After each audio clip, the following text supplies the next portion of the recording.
Hello, class. This week you have an important discussion forum, and that discussion forum is going to be for Millard Erickson and talking about natural theology. So I want you guys to really focus in. This is a topic that's near and dear to my heart because I run a website called Possible Worlds. That's an apologetics blog that deals with a lot of arguments from natural theology. It's at www.randyeverest.com. So randyeverest.com, Possible Worlds. Drop me a comment sometime. I think Erickson's critiques of these arguments are not that great. First, we should understand that there are families of arguments, so it's not just the Thomistic argument. There is no one singular cosmological argument, ontological argument, moral argument. They're all just families of arguments, so that if we defeat, if someone defeats one version of one family of the arguments, well, perhaps there are other versions that succeed where the others have failed. That's important to take into account because I think Erickson too quickly kind of dismisses this, perhaps maybe in the style of Immanuel Kant. Second, I think Erickson's discussion on Anselm's ontological argument is too weak, far too quick. Anselm's primary argument, there are really probably two different ones, is that we have the concept of a perfect being in our minds. And if this being existed in our minds only, we could think of a more perfect being. Namely, a perfect being who also existed in reality. That would be better than one who just existed in our minds. Thus, if we have an idea of a perfect being, then this being must exist. Erickson has it wrong when he says this being may or may not exist. I think that's precisely opposite of Anselm's point. Along with John Feinberg, I'm going to say the central insight from Anselm with this argument is that if it is even possible for God to exist, then he necessarily does exist. And you might think, wow, it's kind of mind-blowing, and we'll talk about that in a moment. As to Kant's objection, which is actually against René Descartes' ontological argument when he was trying to overcome skepticism, that's where I think, therefore I am comes from Descartes. I'm with Stephen T. Davis in that existence does add something to a concept in many situations. So Erickson gives this dollar example. He says I have a concept of a dollar and I have a real dollar, and that there is no substantive difference about that in concepts. And I'm going to say, you know what, with the dollar example, existence, the one that exists, that has the added property of being useful in the real world. That's a real difference in the concept of a dollar. A real dollar has that, based on what it is, has that property, whereas a fake dollar does not have the property of being useful in the real world. If you don't think that makes a difference, try going to McDonald's and paying for your dollar menu item with your imaginary dollar. That's not going to work. Even further is the fact that there are newer versions of the argument that aren't susceptible to this critique. So take Plantinga's version, Alvin Plantinga. He's a philosopher. He has a version of the ontological argument which says, first, it is possible that a maximally great being exists. Two, if it is possible that a maximally great being exists, then the maximally great being exists in some possible world. 3. If it exists in some possible world, then he exists in every possible world. And finally, therefore, the maximally great being exists in the actual world. So, you might need me to run over that again. Well, a maximally great being is a being that has all great-making properties to the maximal degree in some complete possible set of circumstances, and we'll call that a possible world. So such a being who has it in a particular possible world has all of the great-making properties, we call him maximally excellent. Then you say, okay, wait a minute, what's a great-making property? Well, a great-making property is a property that it would be better for a being to have than to lack. So it's better for a being to have knowledge than not to have knowledge. So if you're going to be a better being than something that doesn't have knowledge, you're going to want to have knowledge. So a great-making property is knowledge.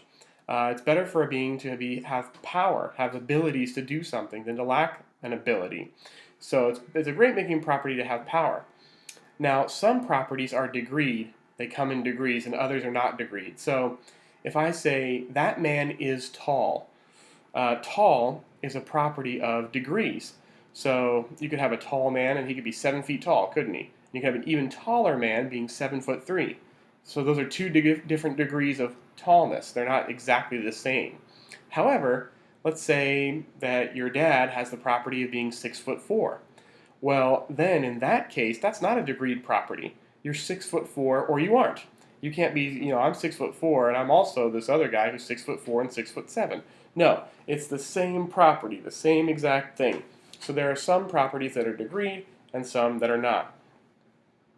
A being who is maximally excellent in every circumstance is a maximally great being.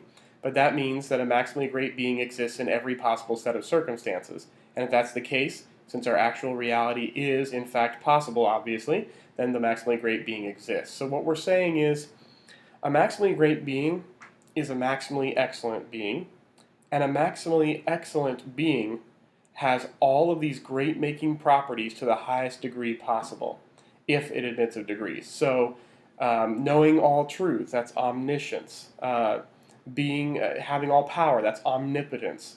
See, those are the highest degrees. A maximally great being is one that's maximally excellent in every possible world. Every single set of circumstances that we could think of. That's what a maximally great being is. And so we realize then that the maximally great being exists in every single possible world. But our world is a possible world. And so that means the maximally great being exists in reality. So the key insight here is if God is even possible, because we take God to be the most perfect being there ever could possibly be. And if God is even possible, then he must necessarily exist in the actual world. And that's going to be something that can't be easily dismissed. We're going to talk about the moral argument as well. There's lots of moral arguments. The idea that we all know that there is objective moral truth. Things really are right and wrong. And if God doesn't exist, it doesn't seem like there is any basis for things being right or wrong. But those two truths together imply that God does exist. And that's not really easy to get rid of. And really, Erickson doesn't really get rid of it, and that's good. Interestingly, Erickson kind of critiques natural theology as a whole. He says that if arguments are valid and it's adequately presented, then any rational person should be convinced. There are two responses that I'd really like to give to this. First, this assumes people act purely rationally when it comes to issues of importance. Why would we think that? We have politics where people have good arguments and present them rationally, and they're shouted down by people who are acting rationally, but they don't act purely rationally. They're otherwise rational people, and they don't act that way. Second, I wonder, what about those who disagree with Erickson here? What about those who question him, saying that if arguments are valid and it's adequately presented, any rational person should be convinced? Are they all irrational? Like, I'm questioning Erickson, am I being irrational? Or is it the case that he hasn't simply presented his argument well enough? Well, that could be it. But I seriously have a problem with that line of thinking, especially assuming that people simply act rationally and don't have any emotions involved in the question of God's existence. He also has some interesting comments about David Hume and how Hume doesn't seem to like causation. He doesn't say much about it, except I want to point out that Hume's argument against causation, it completely discounts the idea that we have an a priori, that is, prior to experience, belief in causation. I think Hume is right to say that you can't non-circularly justify experience. How do we know that if the way the world has been in the past is going to be the same way in the future? Well, you might say, in the past, the way the world's been in the past has been the way it is in the future. So in the future, the way the world's been in the past will be the way it is in the future. But as you might see, if you can untangle that web of a sentence that I just wove, then you'll see that that is reasoning in a circle. It presupposes that kind of inductive inference is valid in order to say that the inductive inference is valid.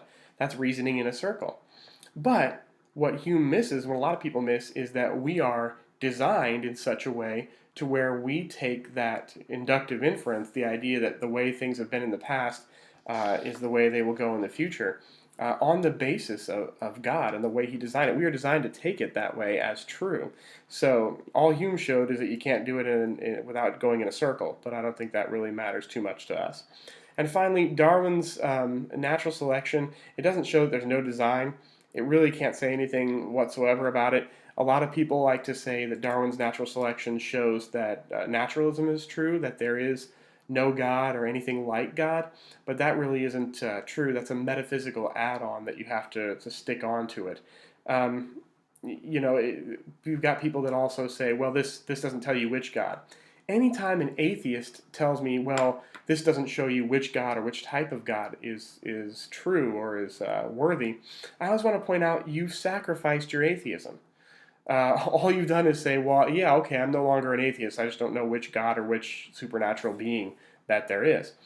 And finally, I like to say, well, why can't we just take all of our pieces of knowledge and all of our arguments and put them together and show a cumulative case for God's existence? Why can't I take the moral argument, the ontological argument, the cosmological arguments, the teleological arguments, put them all together and say, we have got an omnipotent, omniscient, morally perfect God who's the creator of everything, the foundation for moral values and truth, and who designed human beings and the natural world to function the way it does. You have that, and you get a picture that the Christian worldview most closely accounts for out of all the competing alternatives. And then you can go into evidences for the resurrection and things of that nature. But really, the atheist is simply surrendering when he says something like, well, this doesn't prove which God. So I want you to think about the arguments for natural theology and how God really is the best explanation for what we have in life.